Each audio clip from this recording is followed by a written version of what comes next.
Yeah, start. Yeah, go. Hi, my name is Marc Paré, and this is the story of the flywave. It basically, the whole thing started with the Cortex. When I got the Cortex, that was my favorite board. It was like the best board I've ever used. But in my head, like in the back of my mind, there was still something. Like I wanted to learn more. I wanted to make something a bit more performancey that I could use all around, like everywhere.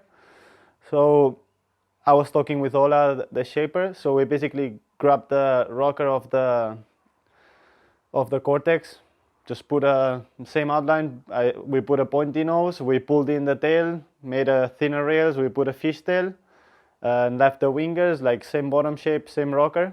So I could have a really fast board, but more performancey.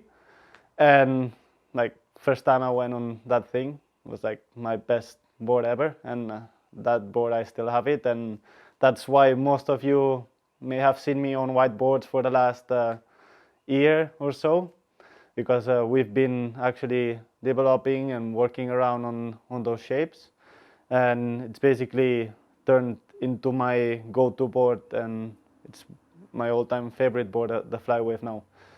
And we basically once we had built that first shape, which was like the best board I've ever had, and then I needed something for Pozo. That board was 85 liters. I needed something for Pozo, so we tried to make a smaller board based on the same rocker. So we increased the rocker for the 78 liter board. We pulled in the tail even more, the nose as well, and we made a few changes here and there, and that board turned out to be a dream. Turned out to be even better than the bigger one in some aspects. It was super quick, but at the same time it was turning so much. I mean, I don't know, it just got me super excited. And from that on, we evolved into a bigger version of that one, which was the 94. And I was using that one in silt, and that was a really amazing board as well. And yeah, I've been using those boards for over a year now. I got that prototype in Cape Town, January 2018, and I still have it now as well. And I've been using it everywhere. I've used it in Cape Town. I've used it at home in Spain. I've used it in silt in onshore. I've used it in Chile, in Cape Town again. Absolutely everywhere now in Maui.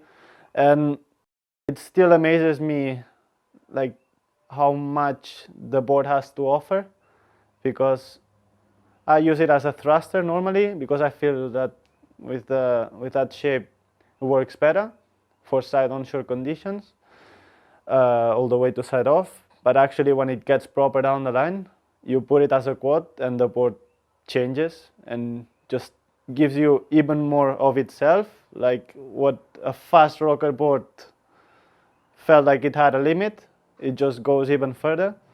And I think that's pretty cool to have a board that is able to do that, no?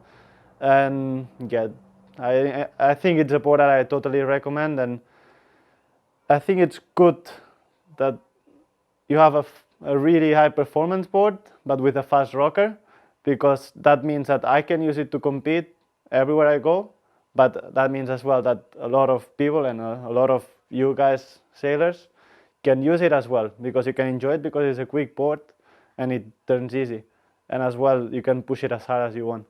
So to me it has just opened a whole new window and a whole new feeling in my sailing. Just feel like for the last year my wave riding has just gotten better because of those boards, and because I feel comfortable on them. So it's a board that I totally recommend, and I think people should go on it and just try and explore the limits of it, because it can go really far.